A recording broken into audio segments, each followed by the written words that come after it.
हाँ स्टूडेंट देखो अभी हमने अनंत लंबाई के आदर्श सॉलिड को स्टडी कर लिया। अब इसके रिजल्ट को एक बार अलग से याद रखते हैं क्योंकि अपने जेई के एग्जाम में पूरा डिटेल नहीं, हमको रिजल्ट का ही डायरेक्ट यूज करना, बहुत ध्यान से देखना है। तो देखो सॉरी, देखो इस बार भी हमको दे रखा है कि अनंत लंबाई का कोई आदर्श सोलेनोइड है, ठीक है ना, वही कि इस बार भी अनंत लंबाई का आदर्श सोलेनोइड है और हमको पता है कि प्रैक्टिकली कोई भी सोलेनोइड अनंत लंबाई का नहीं होता है। बस एक ही चीज है कि क्रॉस सेक्शन त्रिज्या की तुलना में इसकी लंबाई काफी ज्यादा हो तो इसको अनंत लंबाई का सोलेनोइड बोल सकते हैं, ठीक है। जैसे मान लेते हैं कि इस सोलेनोइड की क्रॉस सेक्शन त्रिज्या तो 1 सेंटीमीटर है और इसकी लंबाई 1 मीटर है ना, बस साफ साफ दिख रहा है कि क्रॉस सेक्शन त्रिज्या की तुलना में इसकी लंबाई बहुत ही ज़्यादा है, इसलिए इसको काफ़ी लंबा सोलेनोइड मतलब अनंत लंबाई का सोलेनोइड मान सकते हैं, ठीक है। और उसमें प्रत्येक घेरे में धारा आई बह रही है, बस इस अनंत लंबाई के सोलेनोइड के कारण चुंबकीय क्षेत्र कितना होगा वो देखना है, ठीक है। ये तो हम अभी देख चुके हैं, है ना, अभी देख चुके हैं कि बताओ अगर अनंत लंबाई का आदर्श सोलेनोइड हो तो उसके कारण बाहर तो चुंबकीय क्षेत्र लगभग 0 होता है। हम लॉजिकली देख चुके हैं कि अनंत लंबाई का आदर्श सोलेनोइड हो तो उसके कारण बाहर तो चुंबकीय क्षेत्र 0 होता है, तो जितना भी चुंबकीय क्षेत्र है वो सोलेनोइड की ट्यूब के अंदर ही सीमित रहता है ना।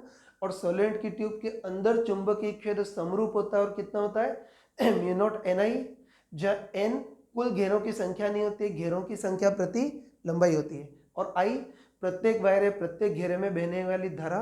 तो हमको याद है कि अनंत लंबाई का आदर्श सोलेनोइड हो तो बाहर तो चुंबकीय क्षेत्र 0 होगा, सारा चुंबकीय क्षेत्र ट्यूब के अंदर ही सीमित रहेगा, और अंदर चुंबकीय क्षेत्र समरूप भी होता है और काफी ज्यादा भी होता है, और कितना होता है म्यू नॉट एन आई।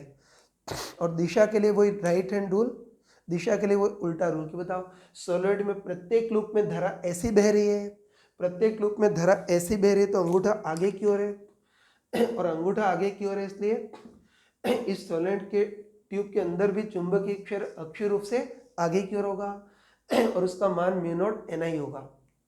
ये हमने देख लिया था, ठीक है। एक और चीज बताई थी कि कई बार चुंबकीय क्षेत्र को बढ़ाने के लिए हम क्या करते हैं कि सोलेनोइड के अंदर आयरन जैसा कोई लोह चुंबकीय पदार्थ भर देते हैं, और ध्यान रखना कि आयरन जैसा कोई लोह चुंबकीय पदार्थ भर दें तो यही फॉर्मूला चलेगा, बस जैसे उधर एप्सिलॉन नॉट की जगह एप्सिलॉन नॉट एप्सिलॉन आर आता था, वैसे यहाँ म्यू नॉट की जगह mu naught into mu R आ जाएगा।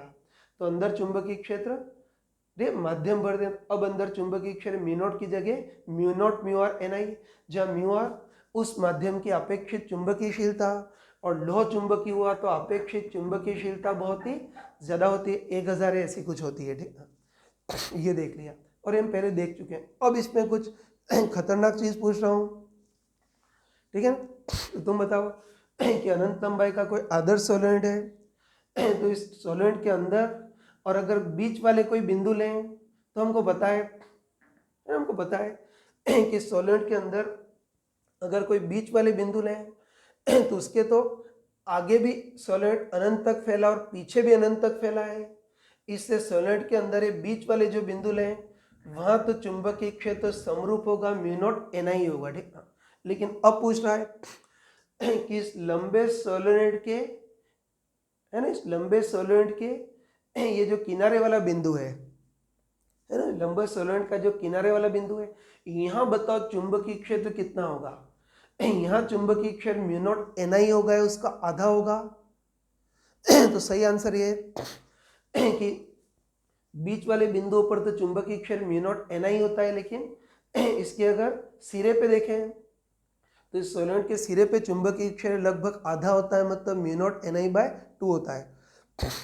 तो देखो इसको हम ऐसे समझ सकते हैं यार कि बताओ काफी लंबा सोलेनोइड है ना, तो अगर कोई बीच वाला बिंदु ले तो इसके तो आगे भी सोलेनोइड अनंत तक फैला और पीछे भी अनंत तक फैला है मतलब बीच वाले बिंदुओं के लिए तो ये इनफाइनाइट सोलेनोइड का काम करेगा।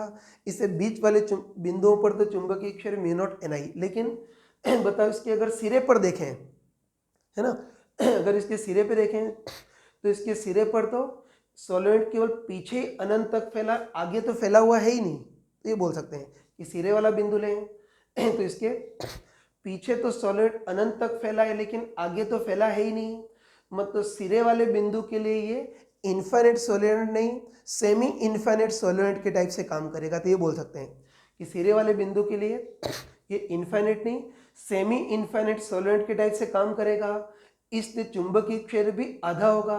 तो सिरे पर अगर चुंबकीय क्षेत्र देखें तो आधा होता है, मतलब म्यू नॉट Ni/2 आता है। अगर मैथमेटिकली समाकलन करोगे तब भी वही आता है।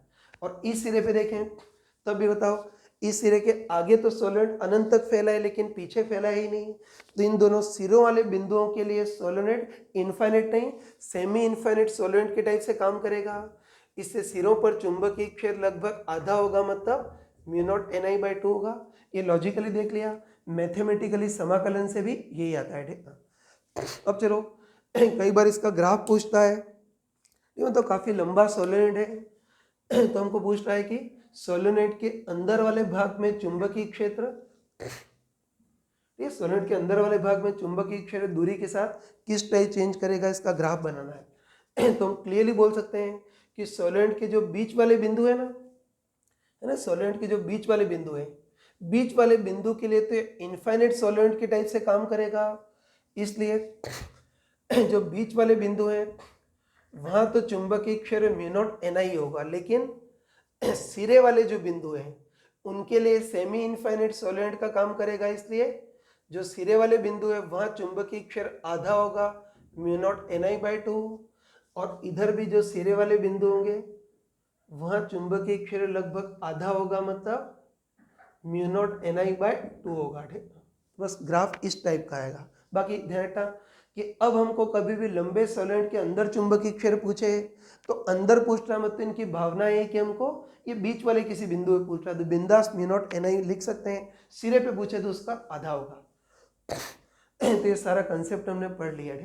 अब चलो इसका एक बहुत कॉमन सा क्वेश्चन करते हैं, ये एक बार तुम्हारे जेईई के एग्जाम में पूछा गया था। ठीक, ध्यान से देखना। ठीक, पहले क्वेश्चन बोल लेता हूँ। तो देखो इस बार हमको दे रखा है कि अनंत लंबाई का कोई खोखला ट्यूब है ना, सॉरी फिर से बोला। तो देखो इस बार हमको दे रखा है कि अनंत लंबाई का कोई खोखला ट्यूब है ना, और वही इसकी क्रॉस सेक्शन त्रिज्या की तुलना में इसकी लंबाई बहुत ही ज्यादा है, मतलब इसको लगभग अनंत लंबाई का खोखला ट्यूब बोल सकते हैं। इसमें भी धारा बह रही है, लेकिन पहले तो धारा अक्षीय दिशा में बहती थी ना, लेकिन इस बार इस ट्यूब में धारा ऐसी स्पर्श की दिशा में बह रही है।